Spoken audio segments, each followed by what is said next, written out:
Welcome to GHK Telugu news channel. నేను మీ advocate Harikrishna. Hidma encounter ఇది భారతదేశంలో సంచలనం సృష్టించింది. హిడ్మా 15వ సంవత్సరంలోనే దళంలో చేరి దళపతిగా ఎదిగిన అతని ప్రస్థానం చూస్తే నిజంగా కూడా ఒళ్ళు గగురు పొడుస్తుంది.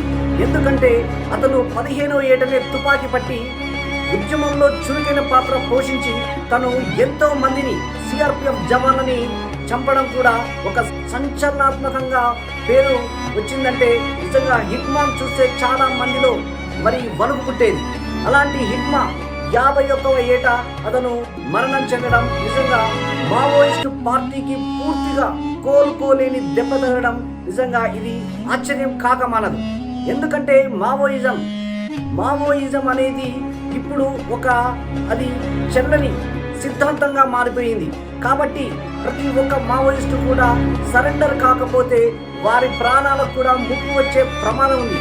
కేంద్రం ఆపరేషన్ ఖగార్ తోటి మావోయిస్టు నిర్మూలన కోసం కేంద్ర ప్రభుత్వం తీసుకున్న నిర్ణయంతో చాలా మంది మావోయిస్టులు కూడా లొంగుబాటుకు గురి కావడం జరిగింది. అదేవిధంగా హిడ్మా కూడా లొంగుబాటు అయితే బాగుండేది. కానీ నమ్మిన సిద్ధాంతం కోసం అతను తుపాకీ గొట్టంతో ఈ యొక్క రాజ్యం తీసుకురావాలన్న అతని సిద్ధాంతం ఏదైతే ఉందో రాజ్యం బలంగా ఉండడం వల్ల అతను ఎన్కౌంటర్లో మరణించడం జరిగింది. ఇప్పటికైనా మావోయిస్టులు తన పంతా మార్చుకుని జనజీవన స్రవంతిలోకి వచ్చి జీవించే స్వేచ్ఛా హక్కులు కల్పించిన భారత రాజ్యాంగం, ఓటు హక్కు ద్వారా కల్పించిన రాజ్యాంగానికి అనుగుణంగా లోబడి ప్రజాస్వామ్య పద్ధతిలో మీ పోరాటాలు చేస్తే మీరు ఇకనైనా బతుకుతారన్న ఒక అంశంతో మీరు జనజీవన స్రవంతిలో కలవాల్సిన అవసరం ఎంతైనా ఉంది.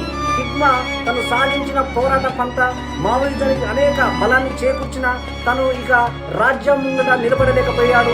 ఎందుకంటే రాజ్యం చాలా బలమైనది. తన యొక్క టెక్నాలజీ విస్తరించుకొని పూర్తిగా మావోయిజమే ధ్వంసం కావాల్సిన పరిస్థితి కూడా ఏర్పడింది.